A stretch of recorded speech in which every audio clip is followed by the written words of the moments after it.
nous avons d'une part la réglementation publique et d'autre part la réglementation privée.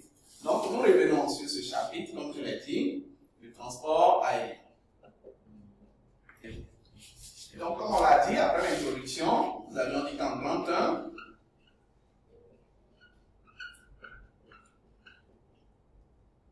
nous avons l'organisation du transport aérien. Organisation.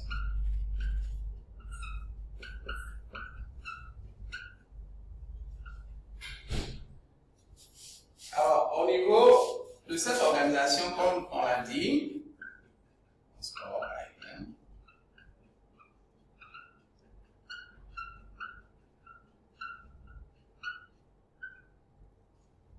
alors nous avons deux organisations. Nous avons premièrement ce que nous appelons l'organisation pour la réglementation publique.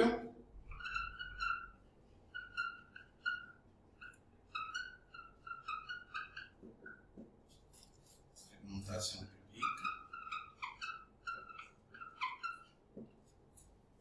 Et la réglementation privée.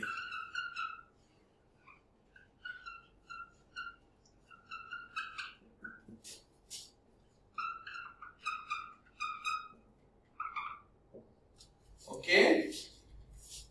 Vous avez tout ça dans votre document, donc vous pouvez suivre en même temps que nous.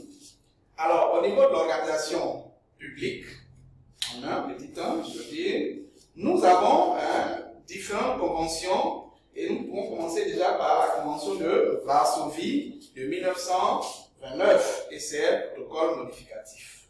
Au niveau de cette convention, nous avons le protocole modificatif de La Haye, n'est-ce pas, en Hollande, du 28 septembre 1955, et nous avons le protocole modificatif de Montréal, n'est-ce pas, du 25 septembre 1975, et ça c'est bien sûr au Canada.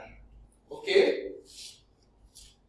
Après la convention de Varsovie, nous avons la convention de Chicago de 1944.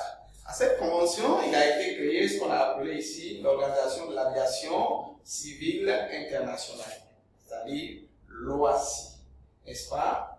Et donc, cette organisation, qui compte plus de 150 membres, collabore avec les autres organisations internationales telles que l'OMI, qui est l'Organisation météorologique internationale, et l'UU, qui est l'Union, n'est-ce pas, postale universelle, ainsi que des organisations comme l'UNESCO et autres. Ça va?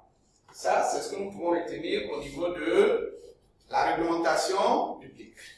Concernant la réglementation privée, donc en petit 2, nous avons une convention appelée la convention de Havane de 1945 au Cuba, n'est-ce pas?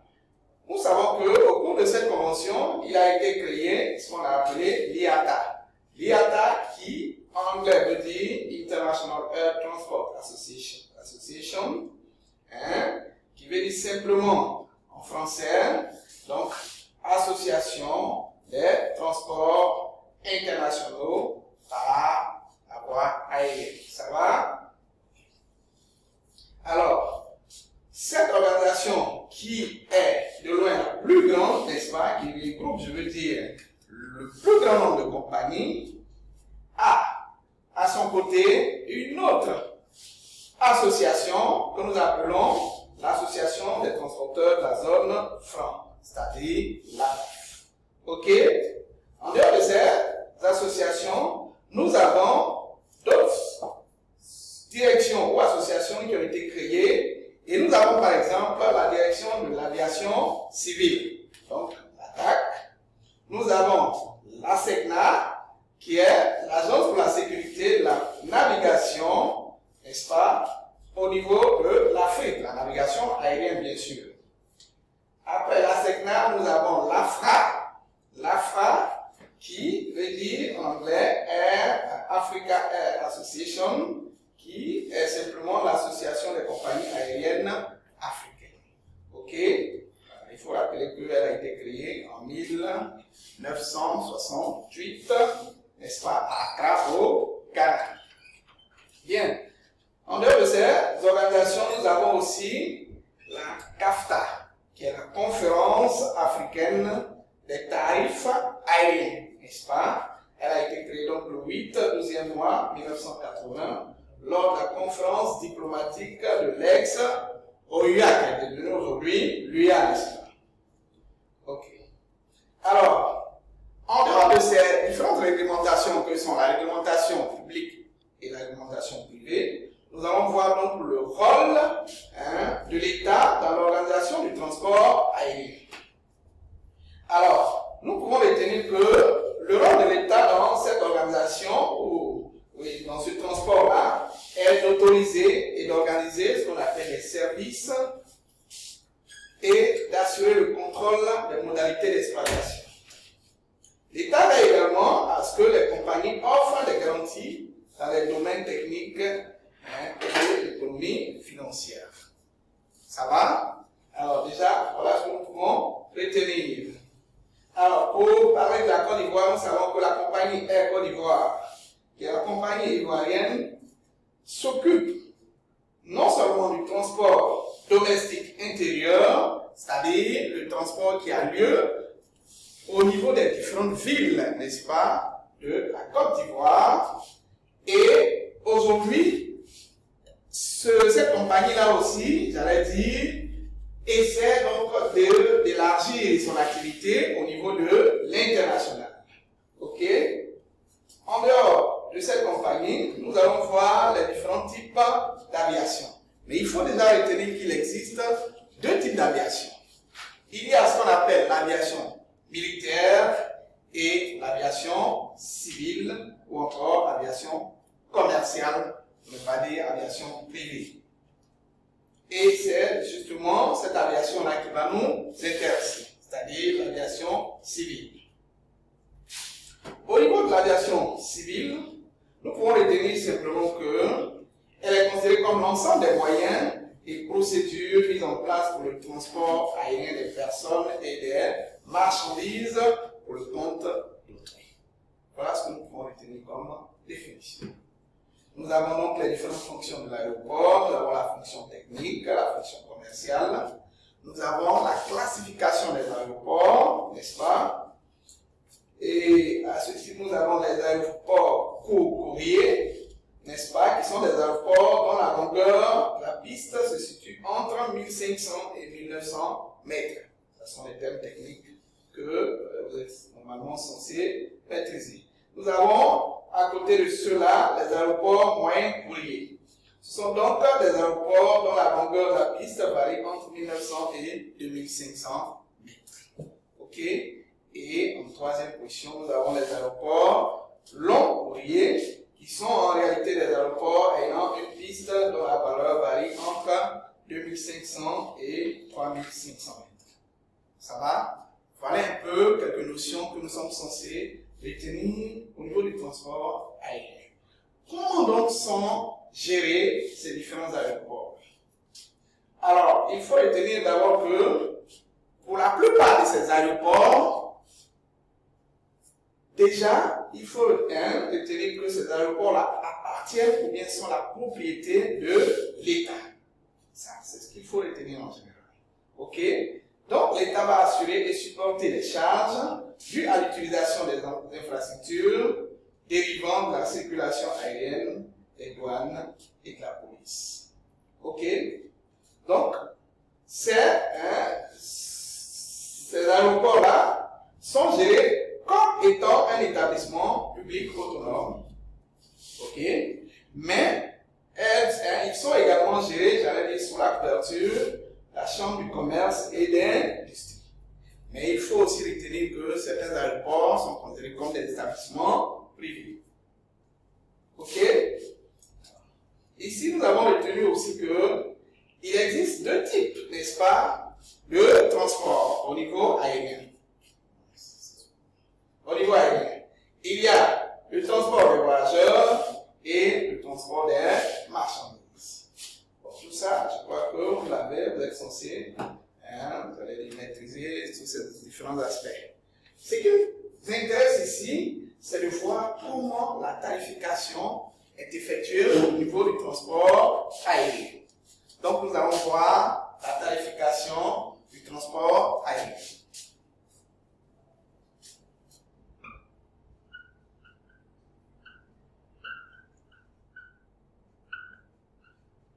tarification, transport aérien.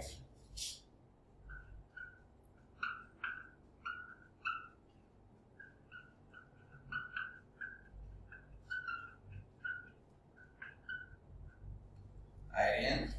Alors, on dira simplement que ça, c'est 36, puisque, comme vous avez les documents, nous avons survolé quelques points que nous avons brièvement définis. Alors, au niveau de la tarification du transport aérien, je vous ai dit simplement qu'il fallait retenir deux grands types. OK? Il y a d'abord la tarification qui se fait en conventionnel. Et je vous ai dit qu'une marchandise en conventionnel, c'est une marchandise qui n'est pas transportée en conteneur ou encore en palette. Ça va? Ok. Donc, à côté de ce type de transport, nous avons aussi les transports effectués en ULD. Nous allons voir par la suite. Mais revenons sur le transport en conventionnel, c'est-à-dire la tarification en conventionnel. Nous avons dit que pour calculer le fret au niveau du transport en conventionnel, il faut déjà ressortir le volume dans un premier temps. Nous ressortons par la suite le poids. Et dès que ces deux aspects sont ressortis, il faut effectuer ce qu'on appelle le rapport volume sur le poids. OK? Et à ce niveau, lorsque le rapport volume sur le poids est inférieur ou égal à 6, alors la taxation va se faire à partir du poids déclaré. Donc, la taxation se fait à partir du poids déclaré. Retenez bien, ça c'est lorsque le rapport volume sur le poids est inférieur ou égal à 6. Mais lorsque le rapport volume sur le poids est supérieur, donc strictement supérieur à 6, alors la taxation va se faire au niveau du volume, n'est-ce pas, déclaré, mais attention, il faut faire volume sur 6, étant donné que nous avons dit que dans le domaine du transport aérien, n'est-ce pas, une tonne est égale à 6 mètres cubes, qui est différent du transport maritime. On a dit qu'en maritime, une tonne est égale à 1 mètre cube. Or ici, une tonne équivaut à 6 mètres cubes. Donc, lorsque nous faisons le rapport volume sur le poids et que nous avons une valeur supérieure à 6, il faut donc diviser le volume déjà déclaré par 6. Et c'est cette valeur-là qui sera retenue comme le poids qui va, j'allais dire, la valeur qui va nous servir à calculer le fret de base, comme nous l'avions fait au niveau maritime. Voilà déjà les deux éléments clés qu'il faut retenir. OK?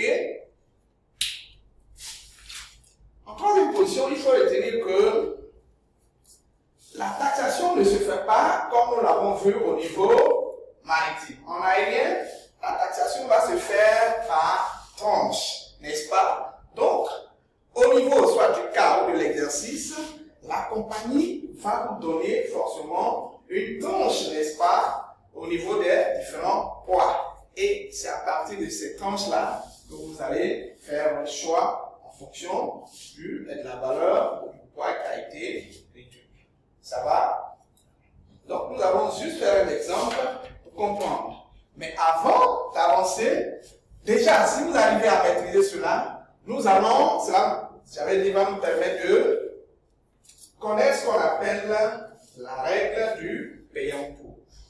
Mais, faisons d'abord un exercice à partir de ce que nous venons de dire pour mieux cerner ce que nous appelons ici la tarification au niveau du transport en conventionnel.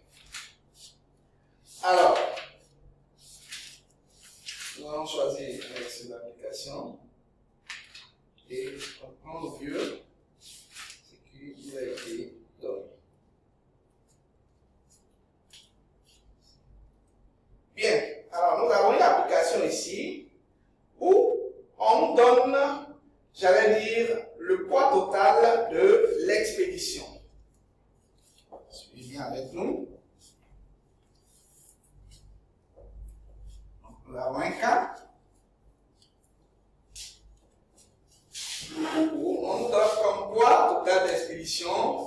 25 000 kg.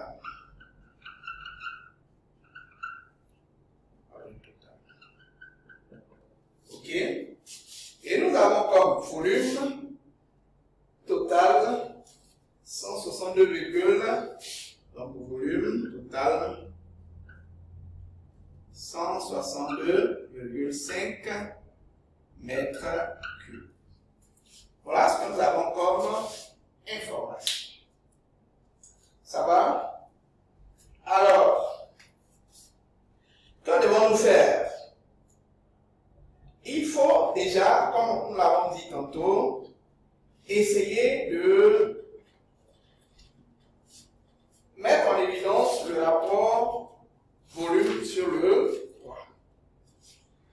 Ça va? Alors, au niveau du volume sur le poids, nous allons remarquer que le choix va se faire à partir de ce que nous avons dit tout à l'heure. Donc, lorsque le rapport volume sur le poids est supérieur à 6, alors c'est le volume qui est considéré comme la valeur, n'est-ce pas, taxable, si on le voit. Ok? Mais il ne faut pas oublier qu'il faut diviser ce volume-là par 6, étant donné que nous sommes dans le domaine aérien. Mais lorsque le rapport volume sur poids est inférieur ou égal à 6, alors nous considérons le poids déclaré comme étant la valeur de taxation. Ça va?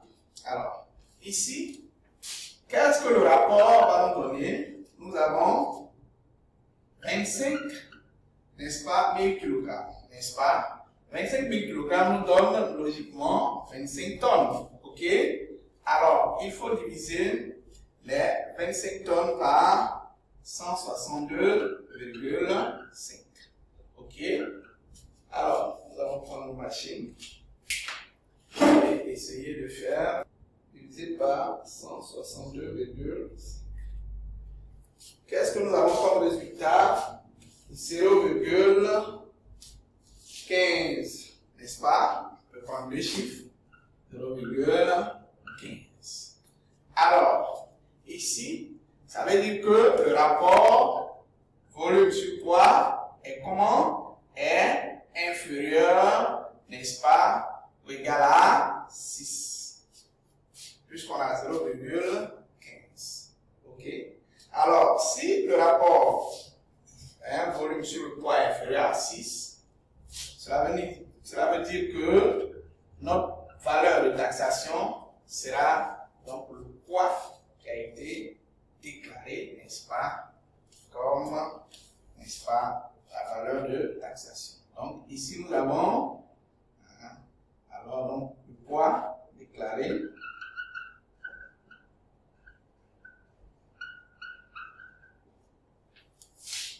sera considéré, n'est-ce pas,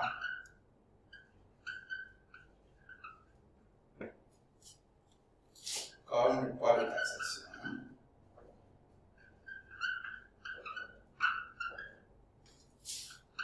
Comme le poids de taxation. La valeur de taxation. Est-ce que ça va?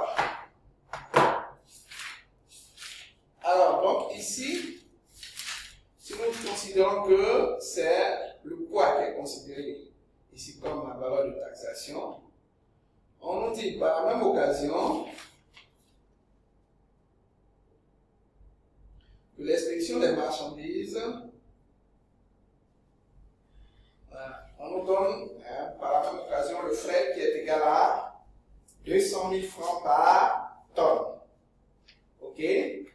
Donc, que devons-nous faire logiquement?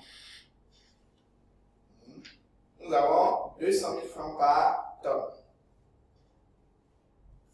Ici, comme c'est le poids qui est considéré comme la valeur de taxation, nous allons simplement, les 25 000 kg nous donnent 25 tonnes, pour calculer le fret, de base, nous allons faire quoi, n'est-ce pas?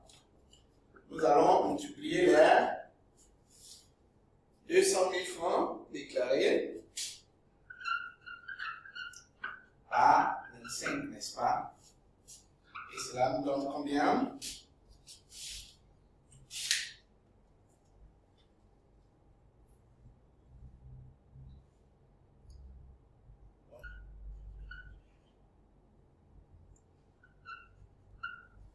Donc, le fait ici. Nous remarquons que nous avons la tranche de 1 kg à 20 kg jusqu'à 120 kg à 150 kg. Ça va? Ok. Alors ça, c'est l'autre aspect qui va nous permettre de calculer ce qu'on appelle la règle du payant pour. Mais ici, comme je l'ai dit, étant donné que le rapport volume sur le poids nous a donné un résultat inférieur ou égal à 6, alors nous avons considéré le poids qui nous avait été donné comme la valeur de taxation, c'est-à-dire la valeur de base de calcul du fret. Voilà pourquoi nous avons pris donc, 25 tonnes qui équivaut à 25 kg et nous l'avons multiplié par 200 000 francs pour déterminer le fret. Ok? Donc ça, c'était le premier exemple. Nous allons passer au deuxième exemple. Alors, que nous dit le deuxième exemple? Ici, nous voulons connaître ce qu'on appelle la règle du payant. Je vous ai dit tantôt que pour calculer le fret aérien, il fallait donc retrouver, j'allais dire, la valeur. Si c'est le poids qui a été compté, ou c'est le volume, il fallait donc retrouver cette valeur-là au niveau des tranches qui nous sont données, n'est-ce pas, par les différentes compagnies. Et lorsque nous avons ces différentes tranches, nous allons, j'allais dire, répertorier cette valeur-là au niveau de la tranche qui convient et déterminer le fret à payer. Mais en quoi consiste la règle de payant pour? La règle du payant pour explique clairement que c'est une forme de faveur qui est accordée, n'est-ce pas, au client, tout en lui permettant de choisir le poids supérieur à son poids en vue de payer, n'est-ce pas, un tarif, mais en vue de payer un montant réduit, c'est-à-dire cela lui permet de réduire son tarif. Mais pour y parvenir, il est obligé en tant que client de laisser son poids qui a été déclaré et de choisir le poids qui est immédiatement supérieur à son poids. Voilà un peu comment on peut l'expliquer. Maintenant, nous allons l'illustrer au niveau du tableau pour mieux comprendre ce que nous sommes en train de dire.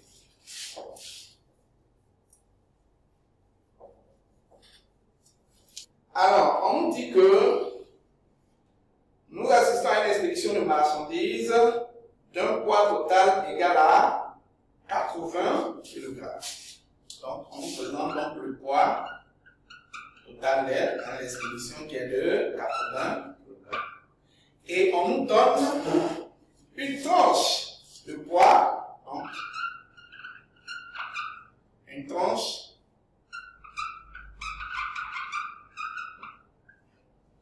de poids allant de 1 kg à 20 kg. Et ça équivaut à 10 000 francs par kg.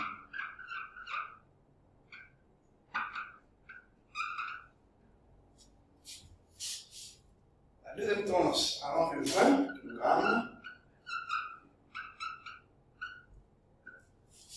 à 30 kg. 30 kg. Et ça équivaut à 9 000 francs.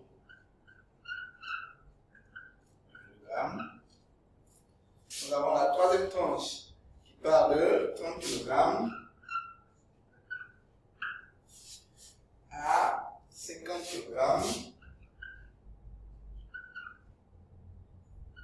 N'est-ce pas?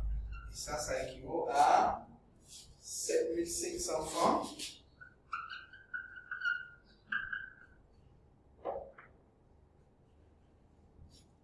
Nous avons la quatrième tranche qui part de 50 kg à 70 kg. Et ça équivaut à 6500 francs.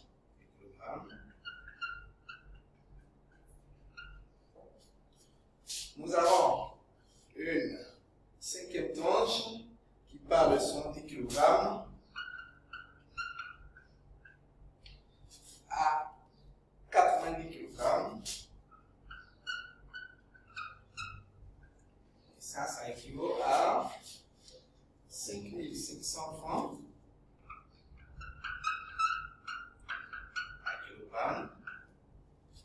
Nous avons une sixième tranche qui part de 90 kg. On va voir parce que là,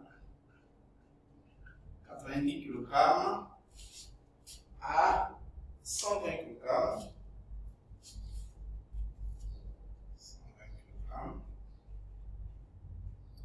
Et là, le tarif appliqué est de 4 000 francs.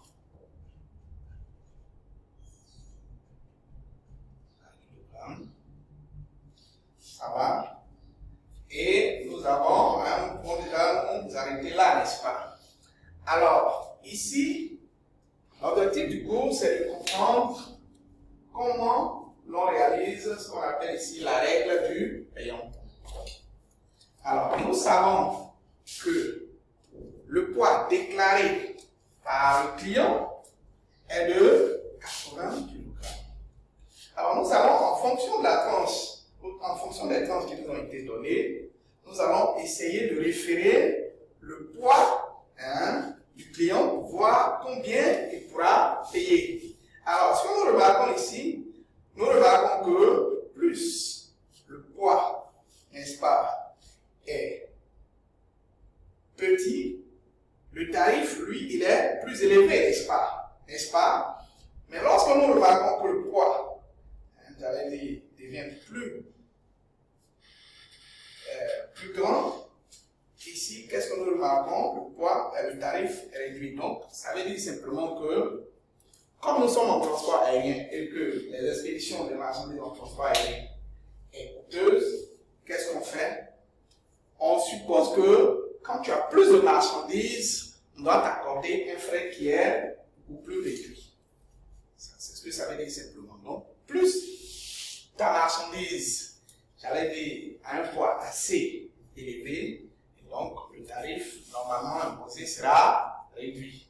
Et c'est ce que nous constatons là.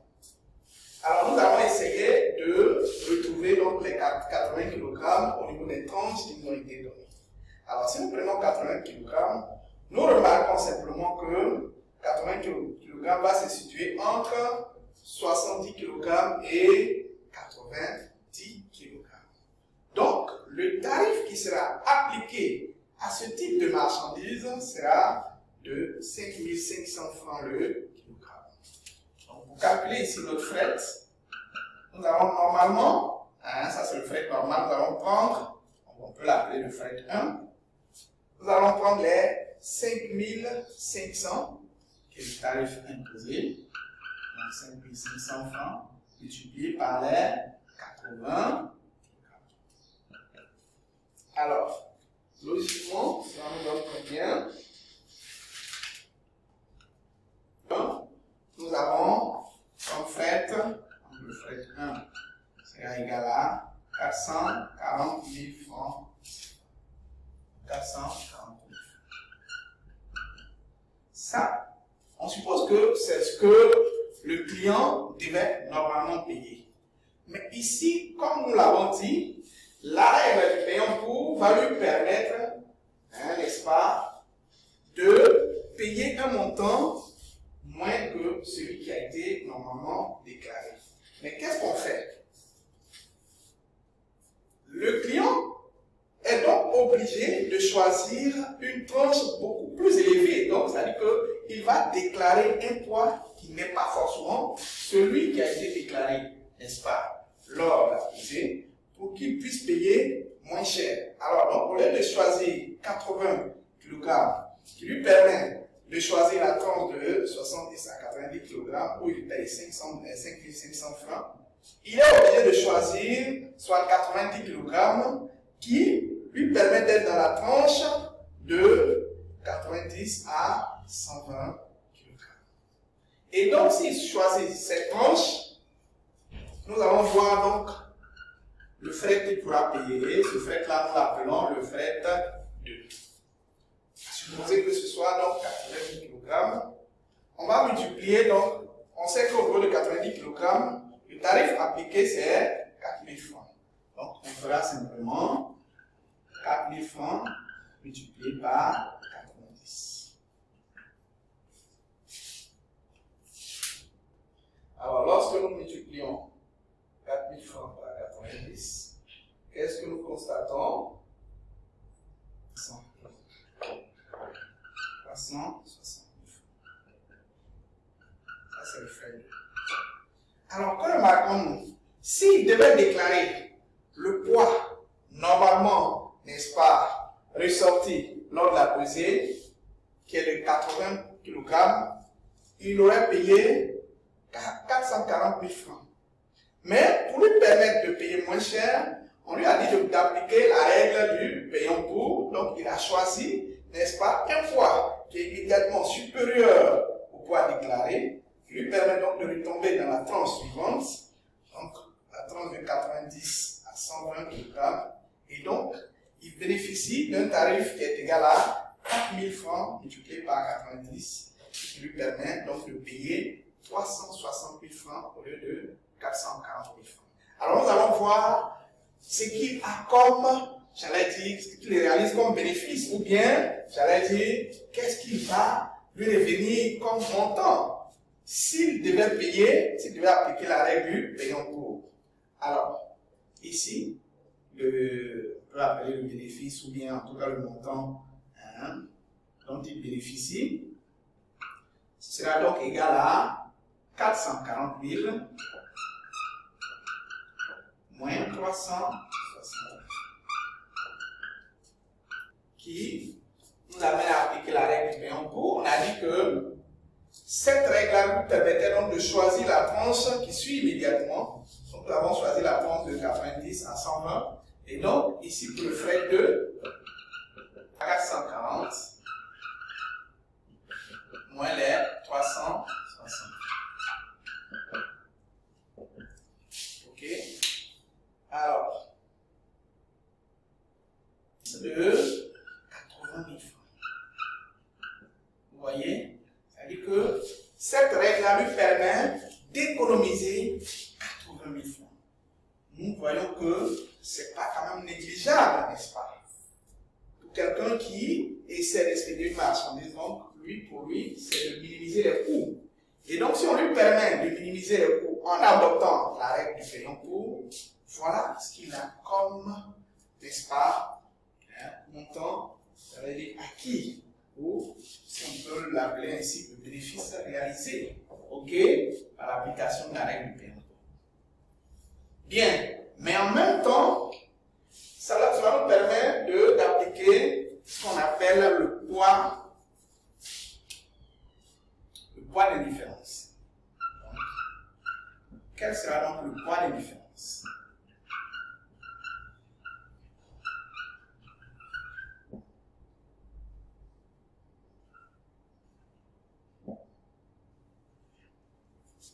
Quel sera donc le poids des différences?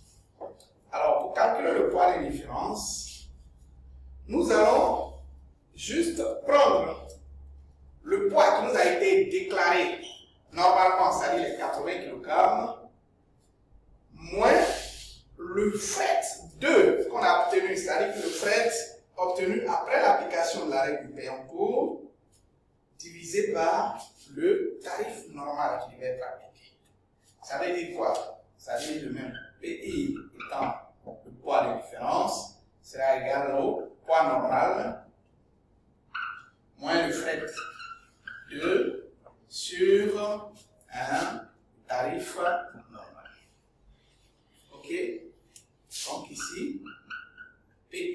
selon l'application, va nous donner le poids normal qui était de 80 kg, moins le fret 60 000 sur le tarif normal. Le tarif normal qui est déclaré normalement, c'est les 5 500. Ok? 5 500. Quel est le résultat que nous obtenons? Quel sera ici le poids de différence? Alors, qu'est-ce qu'il faut faire? Il faut d'abord diviser les 360 par 5500. 360 divisé par 5500.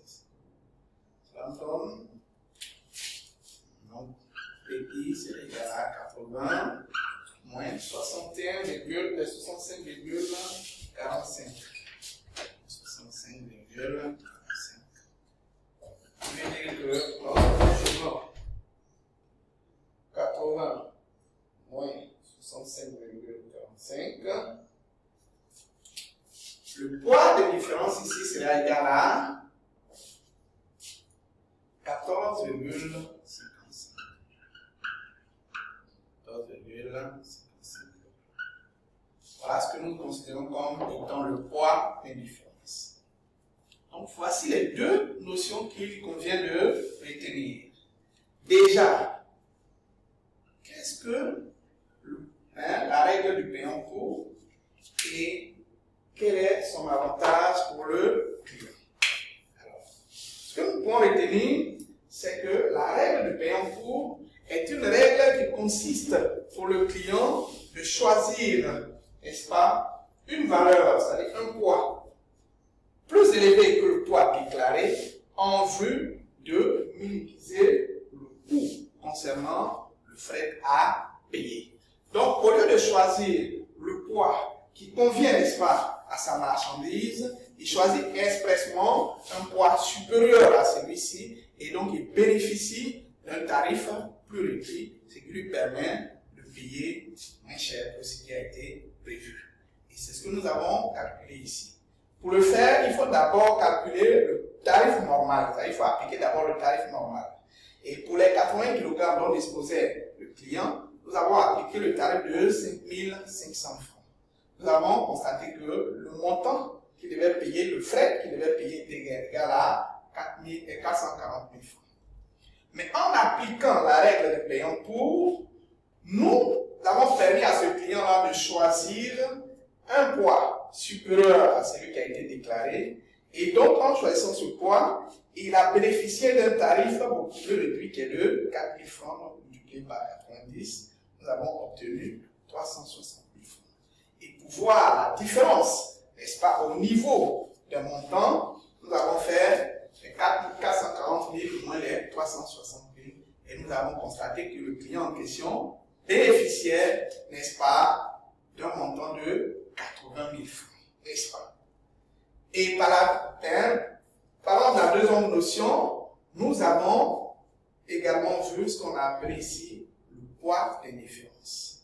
Alors au niveau du poids des différences, nous avons dit que pour calculer ce poids-là, il fallait d'abord considérer le poids normal, c'est-à-dire le poids qui a été effectivement déclaré, n'est-ce pas, qui est de 80 kg, moins le fret 2, c'est-à-dire le fret obtenu en appliquant la règle du payant court est divisé par, n'est-ce pas, le tarif normal, c'est-à-dire le tarif qui devait être normalement appliqué qui est de 5 500 francs. Donc en faisant 80 moins 360 000 sur 5 500 francs, nous obtenons un poids de différence égal à 14,55 kg. Donc chers étudiants, voilà un peu ce que vous pouvez retenir au niveau du transport, au niveau de la tarification des marchandises en conventionnel, concernant le transport aérien. Ça va? Ok. Alors, si vous avez retenu cela, nous pouvons donc passer au grand 2, n'est-ce pas? J'allais dire, c'est-à-dire au deuxième point le plus important, qui est, n'est-ce pas, la tarification des marchandises en unités de chargement que nous avons appelé ici les ULD.